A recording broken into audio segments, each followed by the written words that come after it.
నమస్తే welcome to our channel నేను మెస్సిరి ఢిల్లీ ముఖ్యమంత్రి అరవింద్ కేజ్రీవాల్ అయితే తిహార్ జైల్లో ఉన్నాడు. అయితే అక్కడ తన పరిస్థితి ఆరోగ్య పరిస్థితి ఏమంటారు విషమంగా ఉంది అంటే బారలేదు అని చెప్పేసి వార్తలు వస్తున్నాయి. అయితే అదే జైల్లో మన కేసీఆర్ కూతురు కవిత గారు కూడా అక్కడే ఉన్నారు. తను భయాందోళనకు చెందుతున్నట్టు తెలుస్తుంది. మరి తిహార్ జైల్లో అసలు ఏం జరుగుతుంది? సో ఈ అంశాన్ని మనకు వివరించడానికి మనతో పాటు ఉన్నారు ప్రముఖ senior journalist political analyst CS Rao గారు. నమస్కారం సార్. నమస్తే సార్, ఇప్పుడు చూస్తుంటే అరవింద్ కేజ్రీవాల్ ఆరోగ్య పరిస్థితి బాగాలేదు అని చెప్పేసి వార్తలు వస్తున్నాయి. అలాగే మన కవిత గారు కూడా అక్కడే ఉన్నారు. సో మరి తను కూడా భయపడుతుంది. ఇంతకీ అక్కడ జైల్లో తిహార్ జైల్లో అసలు ఏం జరుగుతుంది సార్? అంటే ఒకటి ఏంటంటే ఢిల్లీ ముఖ్యమంత్రి కేజ్రీవాల్ తిహార్ జైల్లో అస్వస్థతకు గురయ్యారు. ఒక్కసారిగా ఆయనకు సంబంధించినటువంటి బరువు తగ్గిపోయింది. అలాగే షుగర్ లెవెల్స్ అమాంతం పడిపోయినాయి. దీంతో ఆయన అస్వస్థతకు గురైన సందర్భంగా జనరల్గా ఏంటంటే జైల్లో ఉండేటువంటి డాక్టర్స్ ఉంటారు, పర్యవేక్షించేటువంటి వైద్య సిబ్బంది ఉంటుంది.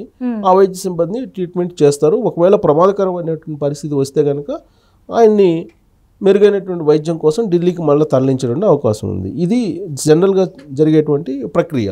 అయితే ఈ మొత్తం ఎపిసోడ్ని కనుక చూస్తే సహజంగా ఏంటంటే హాస్పిటల్ మనం చేరుతాం అనుకో, హాస్పిటల్లో బెడ్ పక్కన ఉండే అతనికి బాగలేకపోయినా లేదంటే అతను చనిపోయినా ఇమీడియట్గా పక్కన వాళ్ళు భయపడతారు కదా.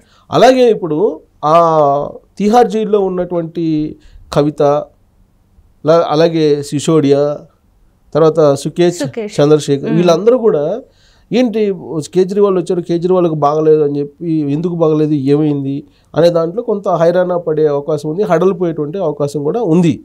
ఎందుకంటే పక్కనే కదా, నైబర్స్గానే ఉంటారు, అదే జైల్లో ఉంటారు కదా. పైగా ఏంటంటే తిహార్ జైల్లో అసలు ఈయనకు అస్వస్థత ఒకేసారి ఎందుకు వచ్చిందనే అనుమానాలు చాలా ఉన్నాయి. కారణం ఏంటంటే అండర్ గ్రౌండ్ వరల్డ్ డాన్స్ ఉన్నారు. అండర్ వరల్డ్ డాన్స్ ఇప్పుడు కేజ్రీవాల్ పక్క బ్యారక్లోనే ఉన్నారు అనేది ఇప్పుడు నేషనల్ ఛానల్స్లో కానీ నేషనల్ న్యూస్లో కానీ వస్తున్నటువంటి న్యూస్. ఇప్పుడు దావుద్ ఇబ్రహీం, చోటా షకీల్ లాంటి వాళ్ళు, సరే దావుద్ ఇబ్రహీం అంటే ఇప్పుడు లేదు, చోటా షకీల్ లాంటి వాళ్ళు అక్కడ ఉన్నటువంటి పరిస్థితి అంటే అంత కరుడుగట్టినటువంటి నేరస్తులు పక్కనే బ్యారక్లో ఉన్నారు అనేది.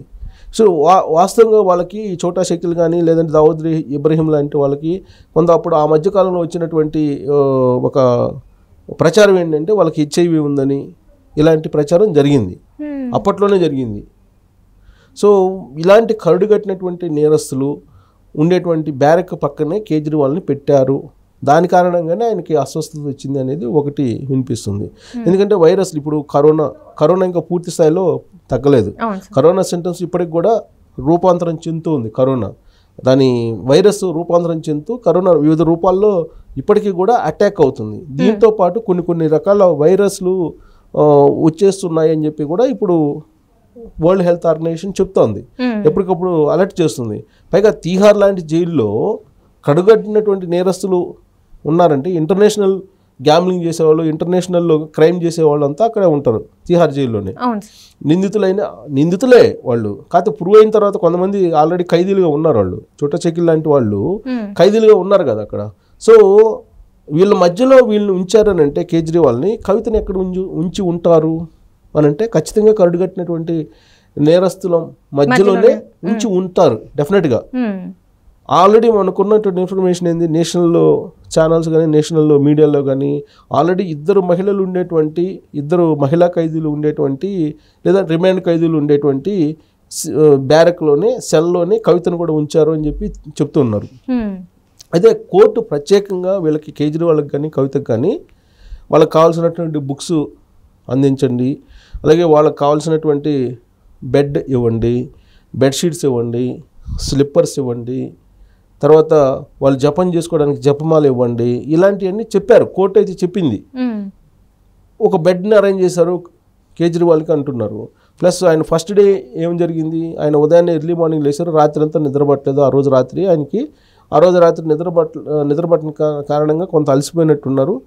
ఆ తర్వాత రోజు ఆయన యోగా చేయటం, దైనందిన కార్యక్రమంలో ఆయన సూర్య యోగా అనేది చేస్తారు. సో అలాంటివన్నీ చేస్తున్నారు. తర్వాత జపం చేస్తున్నారు, ఆధ్యాత్మికమైనటువంటి బుక్స్ చదువుతున్నారు, భగవద్గీత చదువుతున్నారు, ఇలాంటివన్నీ వచ్చాయి. సహజంగా మనకు ఢిల్లీ ముఖ్యమంత్రి కాబట్టి ఆయన ఏం చేస్తున్నారు, దైనందిన కార్యక్రమాలు ఏంటి, ఆయన ఏం తింటున్నారు, ఇవన్నీ కూడా వస్తూ ఉంటాయి. అలాగే మనకి తెలుగు రాష్ట్రాలకు సంబంధించి కవిత పరిస్థితి ఏంటి, ఇప్పుడు కేజ్రీవాల్ పరిస్థితి ఎలా ఉంటే కవిత పరిస్థితి ఎలా ఉంటుంది అనేది ఆసక్తిగా ఉంటుంది. కానీ గత 2 రోజుల నుంచి కవితకు సంబంధించిన న్యూస్ ఎక్కడ బయటకు రావట్లేదు.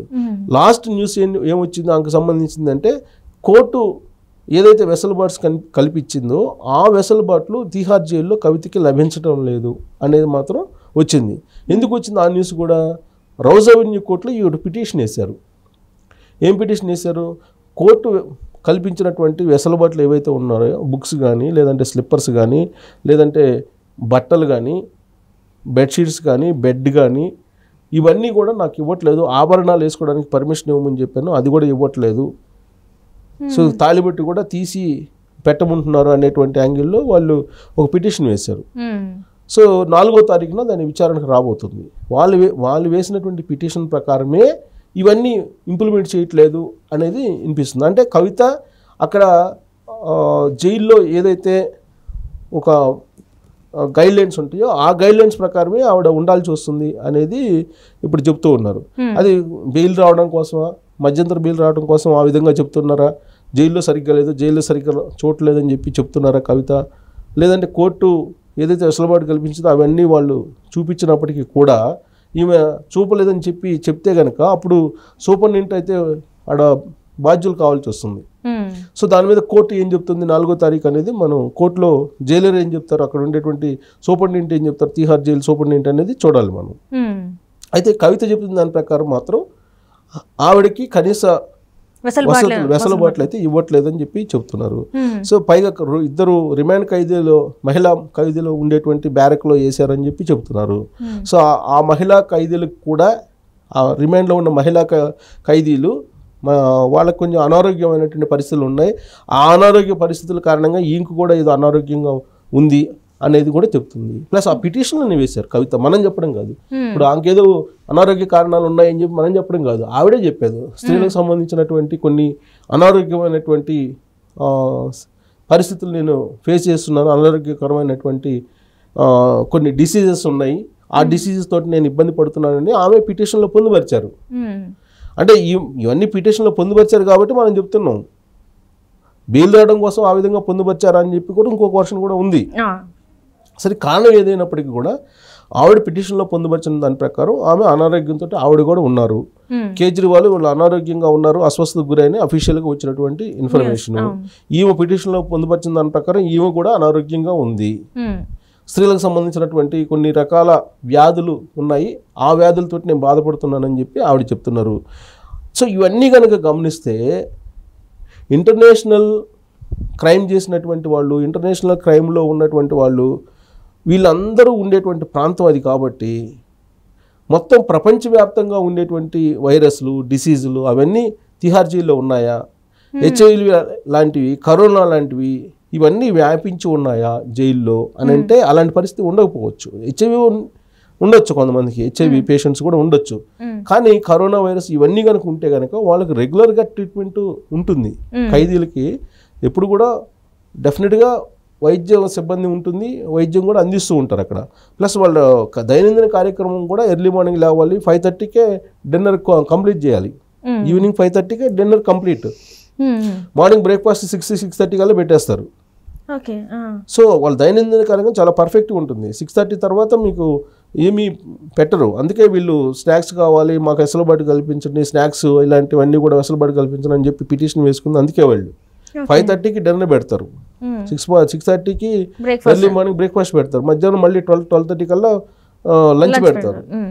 సో ఇదంతా ఫిక్స్డ్ మెనూ. ఈ మెనూ తోటి ఈ టైమింగ్స్ తోటి నడుస్తూ ఉంటుంది అక్కడ. దీనికి భిన్నంగా నడవడానికి అవకాశం లేదు. మిగతా జైలు కన్నా, భారతదేశంలో ఉండేటువంటి జైలు కన్నా తిహార్ జైల్లో ఖచ్చితంగా కొంత స్ట్రిక్ట్గా ఉంటుంది. కారణం ఏంటంటే కరుడుగట్టినటువంటి నేరస్తులు, ఆర్థిక ఉగ్రవాదులు, తర్వాత టెర్రరిస్టులు, కసబ్ లాంటి వాళ్ళు, వీళ్ళందరూ కసబ్ అంటే ఇప్పుడు లేడు అనుకోండి, చెప్తున్న అంత కరుడుగట్టినటువంటి నేరస్తులు ఉండేటువంటి ప్రాంతం అది. కాబట్టి అక్కడ వెసులుబాట్లు లేదంటే కొన్ని స్పెషల్గా అసలు వ్యవహారాలు ఉండేటువంటి అవకాశం లేదు. అందుకే బహుశా ఆ వాతావరణంలో తట్టుకోలేక వీళ్ళకి అస్వస్థతకు గురయ్యారేమో అనిపిస్తుంది. ఇప్పుడు కేజ్రీవాల్కి అస్వస్థత వచ్చింది, ఇప్పుడు కవితకు కూడా కొన్ని రకాల డిసీజెస్ ఉన్నాయి అంటున్నారు. సో ఆ డిసీజెస్ ఉన్నాయా లేవా అనేది ఇప్పుడు ఆల్రెడీ పిటిషన్లో పొందుపరిచారు కాబట్టి అసలు ఏం డిసీజెస్ ఉన్నాయా అనేది కూడా తేల్చాలి. మహిళా ఖైదీల పక్కన, రిమాండ్ ఖైదీల పక్కన ఇంకేస్తే వాళ్ళకు ఉన్నటువంటి వ్యాధులు రావని ఏముంది? అందులో వైరస్లు కదా, ఇప్పుడు రకరకాల వైరస్లు వస్తున్నాయి. సో ఇదంతా కూడా కొంచెం మరి తీహార్ జైల్లో పరిస్థితులు అవి నేషనల్ మీడియాలో వస్తున్నటువంటి న్యూస్ అది. సో రాబోయేటువంటి రోజుల్లో మరి ఈ వ్యాధులకు సంబంధించి కోర్టు ఏం డెసిషన్ ఇస్తుంది అనేది మనం